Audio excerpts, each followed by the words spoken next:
Hey St. Catharines, and welcome to another episode of talkSTC. I am Mayor Matt Cisco. I am excited to be here. We have finally hit double digits. This is episode 10 of talkSTC, and I am excited today. We got a whole bunch of things going on in the city. We've got a whole bunch of exciting events happening. It is summertime. It is that beautiful time of year when we all get to get outside, enjoy the warm weather. Fingers crossed the warm weather just continues. You never know how a summer's going to go, but it seems to have been okay so far. Today's episode is an exciting one.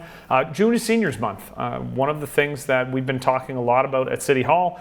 Our guests today are all geared around the things that we are doing with our older adults here in the community. So we're going to start off first talking to Koby Vanyo, who's the Program Supervisor from Community and Recreation Culture Services Department with the City of St. Catharines, working with older adults here in our city and talking about all the things that the city has to offer for our older adult community.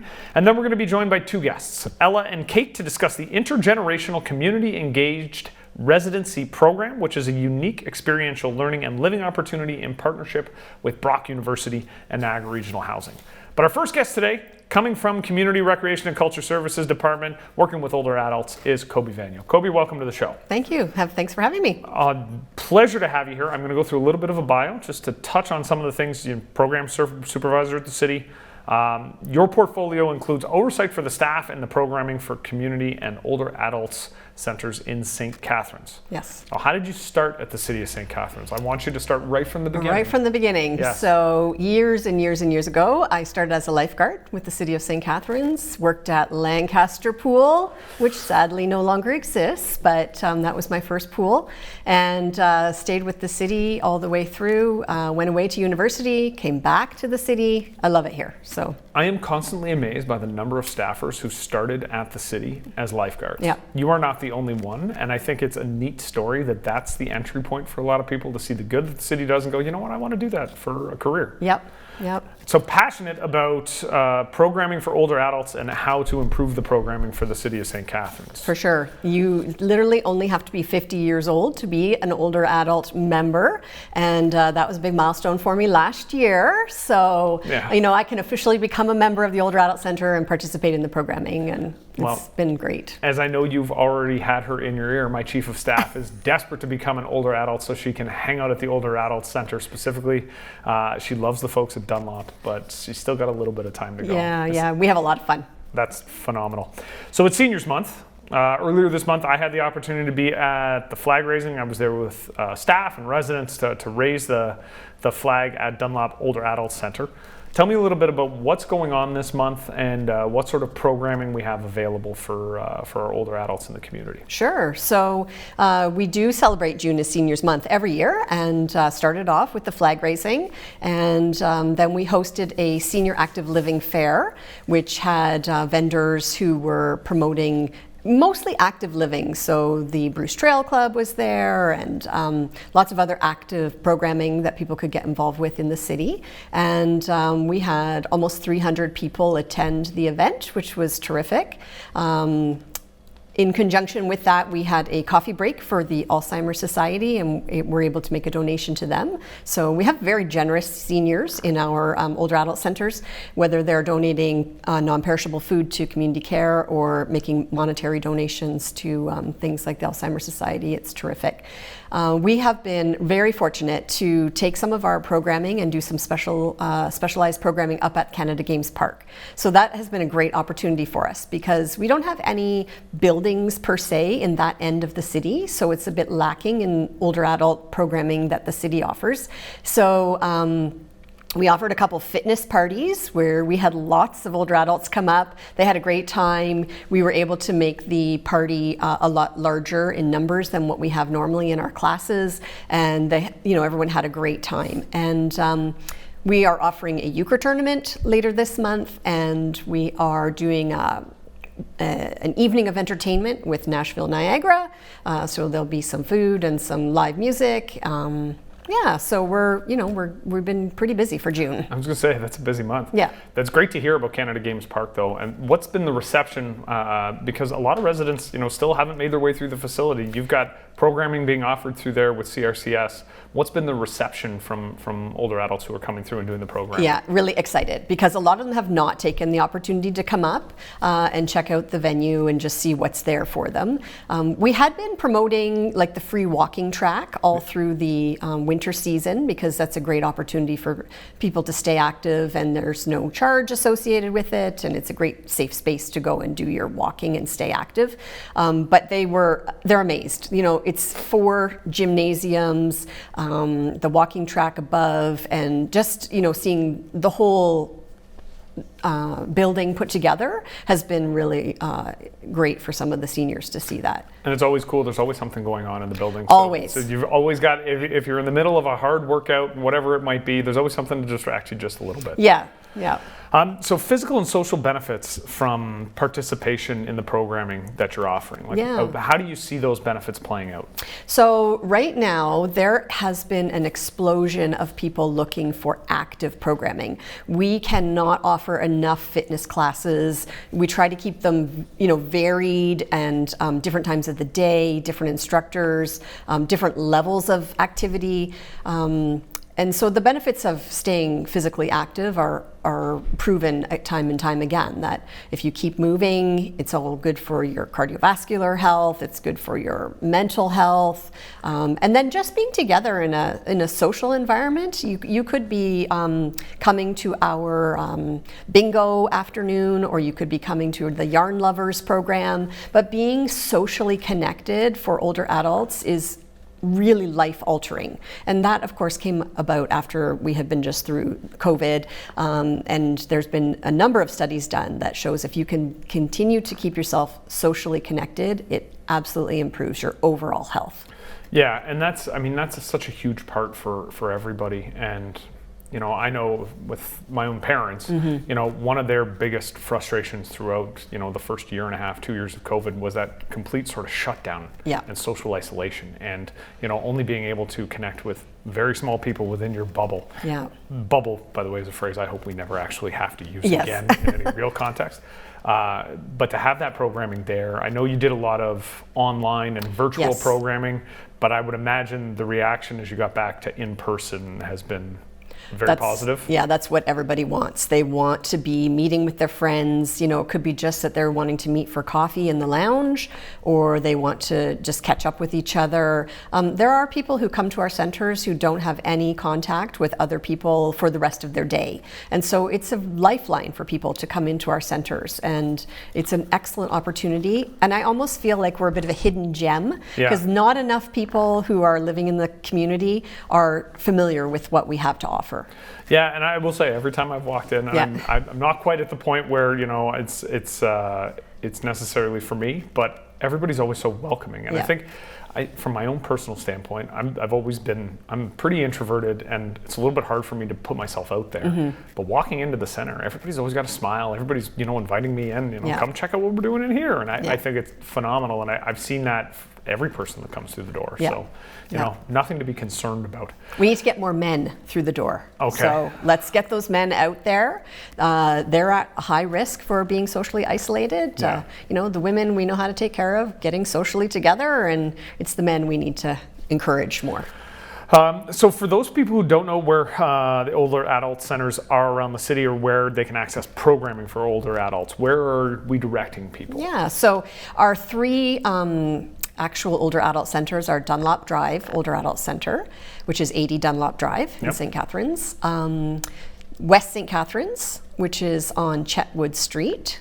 And we had an older adult center in the Port Dalhousie Fire Hall. However, we have moved all of that programming down to Port Weller Community Center, as the Fire Hall is supposed to be undergoing a renovation to house the firefighters until their new place is ready. So, but on top of that, we do programming at Russell Avenue Community Center. We do older adult programming at Harriet Tubman Public School, Jean Sauvé Public School, and now we're hoping to go at least in the fall, at least a day a week up to Canada Games Park on a regular basis.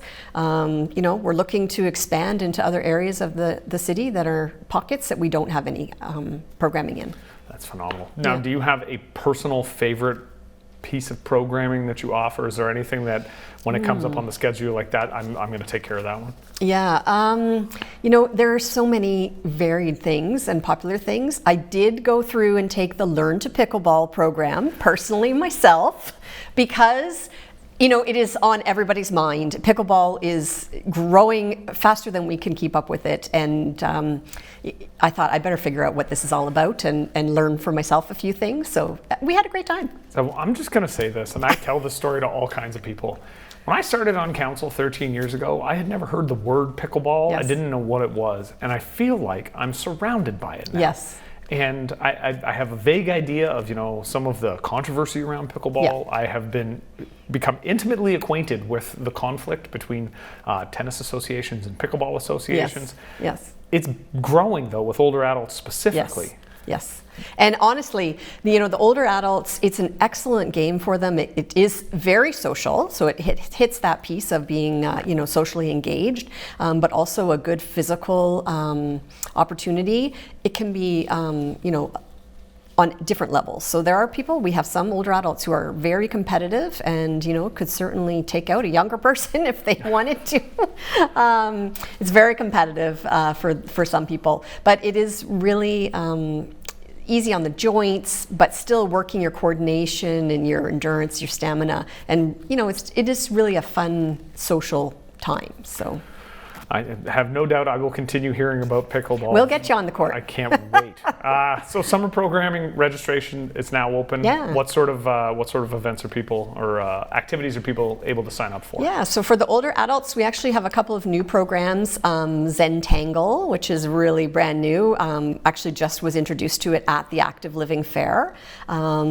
We've got some Pilates. We've got our outdoor steps and strength program, and then some of our our usual things that are happening, chair yoga, pickleball, Scrabble, billiards. So we have something for everybody. If you want to just come and play cards and be a little more passive in the program, or you want to be as active as, playing badminton and table tennis, that sort of thing, we can give you something there too. So you've got the physically active side, you've got the social side.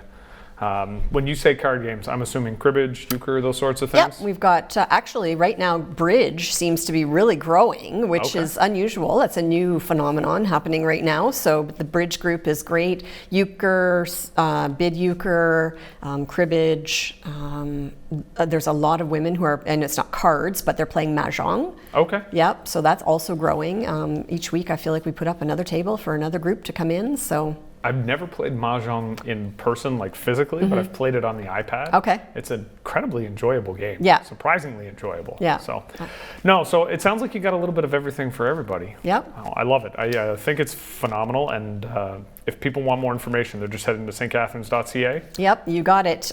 You can certainly find my email address there, or you can, and honestly, I'm always looking for what is it that you want. If there's something that we have a lot of people coming from the GTA, retiring in our community. Maybe they did something when they were there that we're not offering here. Reach out, because that's how we grow. What are you interested in? Or maybe you have a skill or a talent that you can share with the community, and we would love to try and help you get a program going. So awesome. Koby, thank you so much for coming in. Seniors Month here in Ontario. I appreciate the update and all the information about what people can get involved with. If they want more info, stcatharines.ca. You got it. Right on. Thank you. Thank you so much, Koby. Stay tuned, folks. We'll be right back after the break.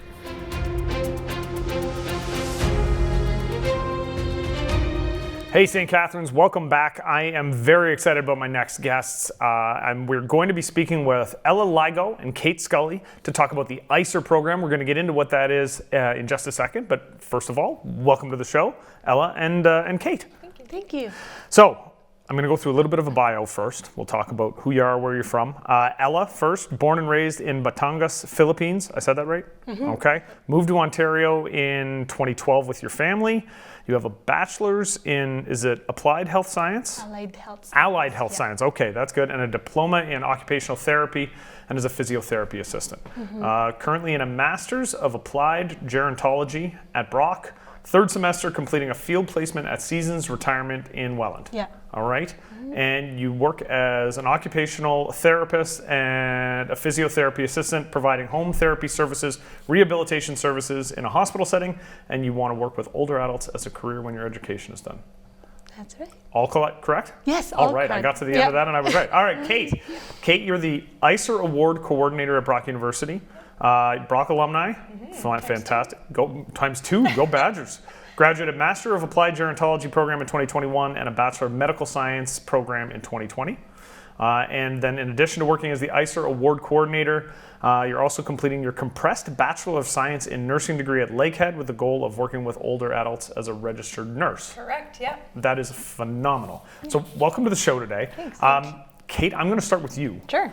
So explain to the audience, what's ICER? Sure. First of all, happy Seniors Month. You'll find out that's very fitting. So first of all, the Master of Applied Gerontology program, for those who don't know, gerontology is the study of older adults.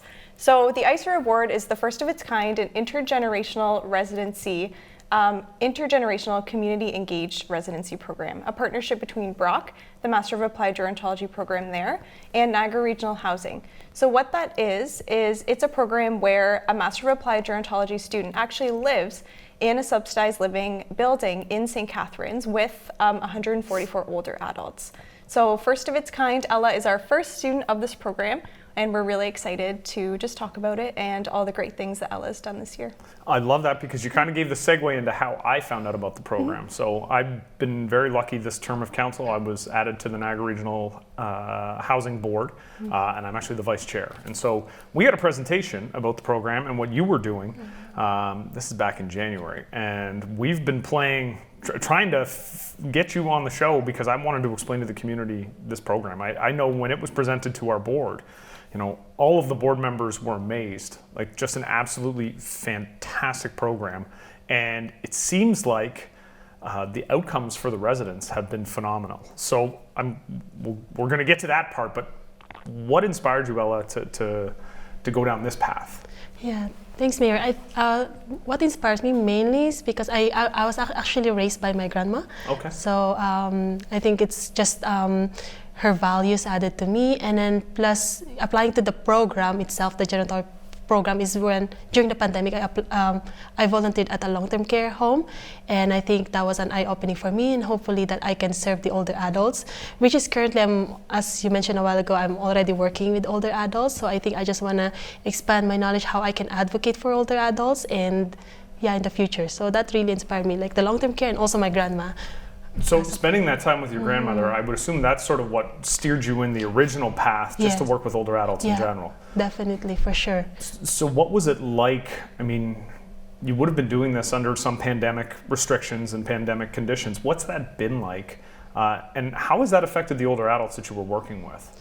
Yeah, like, because during the pandemic, I was in the hospital setting, but we were pushed to work in a long-term care. So I think that was like older adults there who were socially isolated, feeling lonely, and not having the family come over. I think me as a worker in there, I feel a sense of kind of urgency of what I can do as a young person to help them.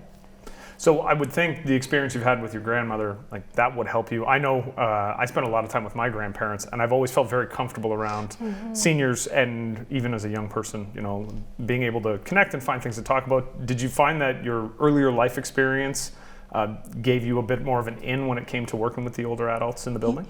Yeah, for sure. I always think like when I was like now interacting with the tenants at the building, I always see them like close to my grandma, and I feel like they also know my grandma because I always talk about my grandma, and then like that's basically I think what I am going for. Yeah, like my grandma now is back home, so she's not with us at the moment, but I think that's the main. Okay, so what sort of things have you done with the seniors? What sort of activities and events do you do with them? Oh yeah, a lot of things we've done together. So first, initially of the program, I've done a survey so that I just get to know what they want to do.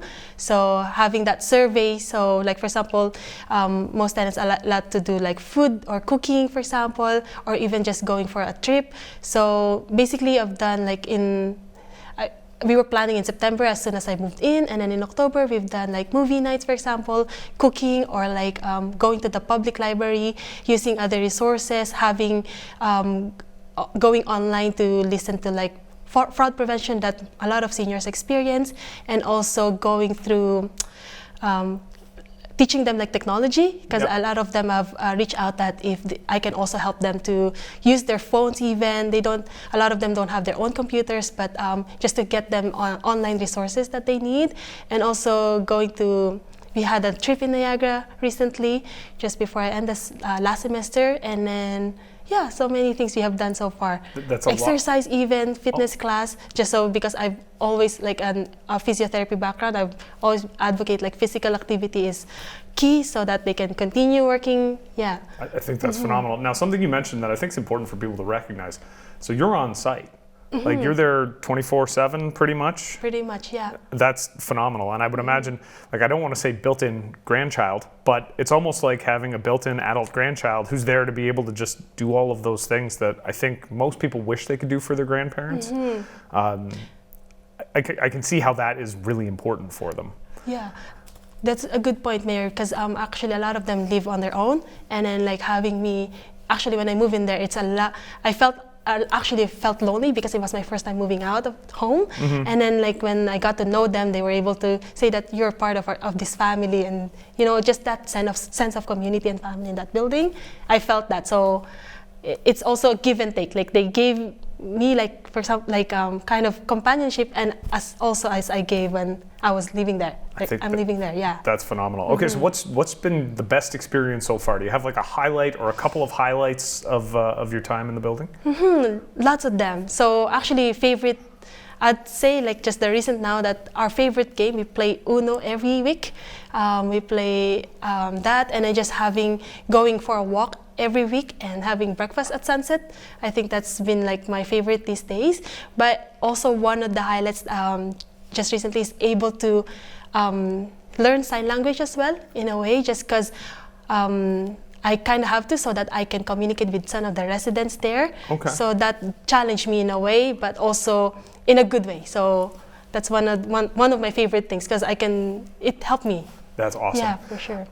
So has your perspective changed when it comes to older adults? Like you've spent this time living in the building. Have you changed your mind on anything? Is there anything that you've sort of altered the way you think about, lifestyle for older adults? I think there's two things that I think that have changed in a bit, just because initially before going on to the program, I've always think like older adults maybe having to depend on people, but like actually the tenants there, they're all independent. They do everything. They're so wise. They're very knowledgeable. They're the one who actually feed me with wisdom and knowledge about St. Catherine's, especially I'm not from here. Yeah. So I think just having that kind of perspective that they know so much, like from before, that I am thinking that they will be depending on like a lot of people. That changed for sure. But also at the same time, I've thought always, because even my grandma, they've always lived with my family.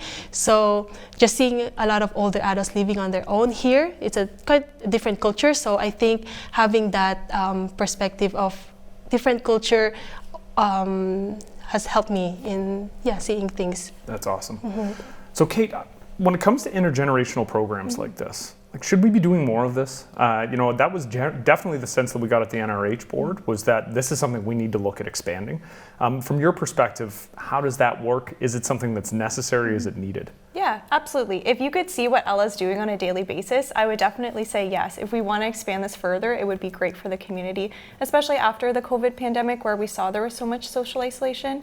But I think even if we could do it on a smaller scale, for example, Ella's there 24/7 for a year straight. having all these informal interactions, in the stairwell, in the elevator, right in people's homes, having dinner with them. Even if we could do that on a smaller scale where students come in, a couple times a week to come in as an informal interactor. A lot of us in health programs, when we go and interact with older adults, there's kind of a power dynamic, especially me coming from a nursing background. You go into someone's home or hospital room and you feel as if you're not kind of their friend. You're there providing a service, whereas Ella is really there as their friend. So if we could kind of bring those informal interactions and activities into their daily lives, I think that would be great. Any way we could do it. And it seems like post-pandemic, this is something we really have to focus on. There's been a lot of social isolation over the last couple of years, and we're seeing the negative effects of that, I think, throughout society. But with older adults, in a similar way to teenagers, people that need that social interaction. So, if you had one message to give to people like me in government about how we spend dollars, what would that message be as it relates to older adults? Yeah, I would definitely say it doesn't have to be a complicated, fancy program. It could be as simple as, just creating friendships within a community, bringing people together of all different age groups, all different cultures and backgrounds, so that they're able to interact with each other and kind of, as you said, share knowledge with each other. And that's a really simple thing to do. It just takes, coffee and cookies and some Uno cards, and you can really create a wonderful sense of community for people. I think Uno cards make everything better. Yeah, true. For sure. If you're winning. If you're winning.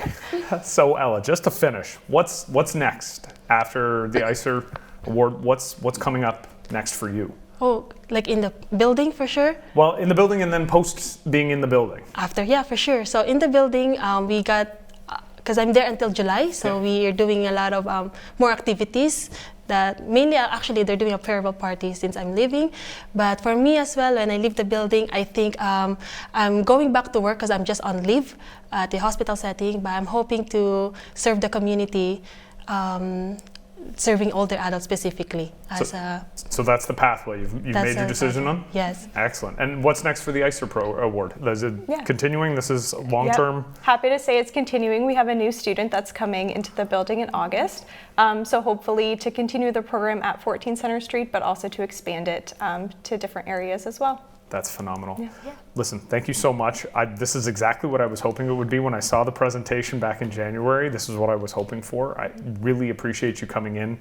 Obviously, with it being Seniors Month, this is very topical. It's a thing we want to be talking about. And I think sometimes in society, we kind of forget about the fact that there is that feeling, even pre-pandemic, that feeling of isolation for older adults, and whatever we can do as a community or as a region to be able to help that, Brock University getting involved, all the different programs that exist, it's appreciated. So thank you so much for your time today. Thank you. Thanks for having us. Thank you so much. Yeah. All right, St. Catharines, we'll be right back after this.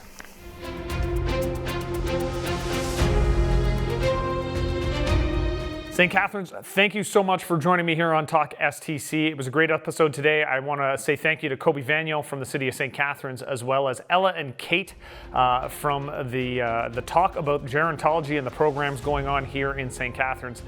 Thank you, St. Catharines, for tuning in. I appreciate you all, and I hope to see you here right back with me for the next episode. Take care.